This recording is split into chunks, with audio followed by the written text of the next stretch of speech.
I saw the first Ghostbusters when it came out in the 1980s. Yeah, I'm that old. And if you told me back then that there would be 5 of these movies and a cartoon show, I'd have lost my tiny mind. I loved the Ghostbusters. Unfortunately, Ghostbusters Frozen Empire would have failed to entertain even 5-year-old me in spite of the shiny things on screen. Even toddlers have standards. Now, that's not to say that this is an awful movie, but it's so safe and bland and full of holes that even with all the action and quippy jokes, there's no spark left. This franchise really is a ghost of what it once was, and somebody needs to bust it before it hurts someone. Oh, wait, that happened in 2016. Anyway, the plot of Frozen Empire, if you can call it that, is the Spengler family and Paul Rudd have moved to New York and taken up the family business. Things are going pretty sweet until Mayor Walter Peck, yes, the EPA guy from the first movie is the mayor now, has them arrested for breaking a half a city block chasing a ghost. And when an ancient fear demon named Garaka escapes his magical prison, they have to reform the squad, save the world. Pretty straightforward, right? Except there's so much padding in this movie, it never gets any traction. It's like everyone involved had all these little things they wanted to toss in the pot until the stew became a mushy mess without any distinctive flavor. The first movie, and even the second to a lesser degree, had tight scripts with all the fat shaved away. If it didn't have to be in the movie, then it was discarded. That's why that scene where Ray dreams about getting freaky with a lady ghost was all we got out of his idea for a 30-minute sequence where they visited a haunted castle. But in Frozen Empire, there's so much filler the FDA would have to categorize it as a meat substitute. For instance, did we really need Patton Oswalt's scenes where he translates an ancient language? As much as I like the guy, that could have been done by Ray and saved us 10 minutes with an extraneous character. This is the second time they've introduced a Ray 2.0. Did they forget about Phoebe's little friend What's-His-Face? I mean, I did, and he's in the scene with Aykroyd and Oswalt, which means we have 3 characters playing Ray, and it's just so unnecessary. Especially since the only reason the scene existed was so a ghost could find an old recording of a spell that would set Garaka free, only for the recording to be destroyed, thus making the whole scene pointless.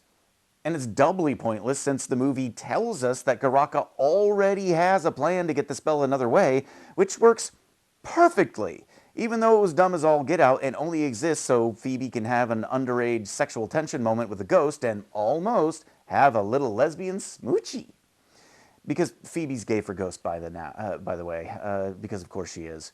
But only in the deniable for international markets kind of way. Because hooray for Sony, those bastions of pretend progressiveness. They're almost as hypocritical as Disney at this point. And someone really needs to tell the writers that the entire point of the Ghostbusters is that it is science versus the supernatural. Now we've got Kumail Nanjiani as a firebender? When did wizards become a part of this universe? And I know there's guys out there right now going, it's a movie about ghosts and you're going to complain about people with magical powers. And yeah, I am. There's something that people that say that kind of crap need to understand. When a movie or a franchise sets its own rules, it needs to follow them. You can't throw any random crap you want into a script if it doesn't fit the world presented. And human beings with magical powers is not something you put in a Ghostbusters movie any more than you'd have Harry Potter fly in and save Jurassic Park from the Cylons. Sure, it sounds neat, but it doesn't fit the world in which the film takes place. You put that kind of stuff in your embarrassing fan fiction and shelve it. But when you're spending $100 million making a movie, you have to be a little more choosy. I do have to say, though, that for $100 million, the movie looks fine, even if the design for Garaka made Justice League's Steppenwolf look like an H.R. Giger masterpiece. And I'm pretty happy that Slimer was a CG-enhanced puppet and not a poorly rendered digi-creation. So, the money is mostly on screen. But there's nothing there to justify the cost, including the actors. The acting was fine, but most of them were on autopilot. It was like they were there out of contractual obligation and were making the most of it. Only Patton Oswalt and Nanjiani really seemed excited to be there, but Oswalt basically played himself. Paul Rudd, He could have been playing Scott Lang and no one would have noticed. And speaking of Ant-Man, the jokes in this movie are the weak rejects from a Marvel Phase 5 writing room. I saw this movie on opening weekend in a packed theater, and aside from a couple of weak chuckles, the audience was dead silent. Nobody laughed. And for a movie about a fear demon, not even the kids in my viewing were worried about Garaka. Some of them were falling asleep. At no point do the jokes land. At no point is there any tension or worry for the hero's safety. The biggest reaction from my fellow viewers was someone squeeing and saying "aw" when they saw a tiny marshmallow man, because yeah, those things are back because they need to sell toys, and they're basically the minions of this franchise. And the sad thing is, this whole mess could have been fixed with a few simple rewrites. Off the top of my head, start the movie with Patton Oswalt's Dr. Hubert doing research. He discovers the recorded spell and plays it.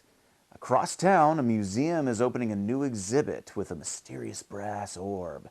As the spell plays, the orb begins to awaken and shake, and a crack appears in its surface.